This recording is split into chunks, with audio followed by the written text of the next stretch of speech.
these are objects that aren't, specifically designed to evoke that reaction in people. Which brings us to the third factor. If you have robots that are specifically trying to push your emotional buttons, this effect becomes stronger. Social robots aren't just cute and adorable, they also, mimic certain cues and certain behaviors and sounds and expressions that will, that we automatically and sometimes even subconsciously associate with certain emotions. This is a Pleo dinosaur.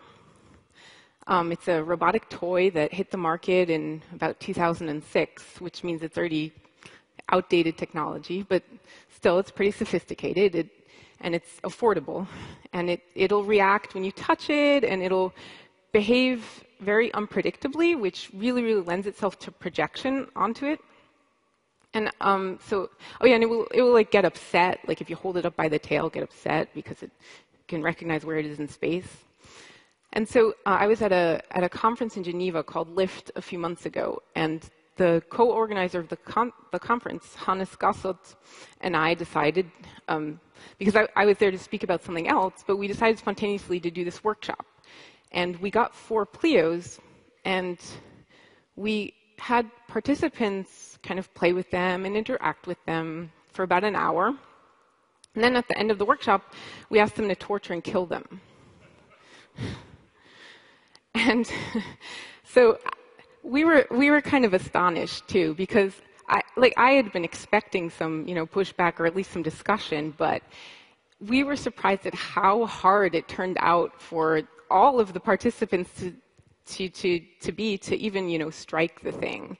And we had to end up playing mind games with them. We had to be like, okay, we're going to kill all of the robots if someone doesn't step up to the plate and kill one of them. And like finally at the end, this poor guy, after a lot of hesitation, takes this hatchet that we have and axes the thing.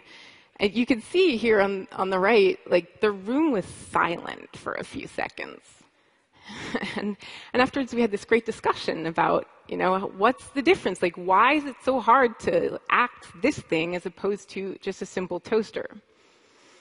And so that was really great. And over the next year, I would really like to do more of these workshops, but do them, as controlled experiments where we're seeing what's really going on and trying to measure effects.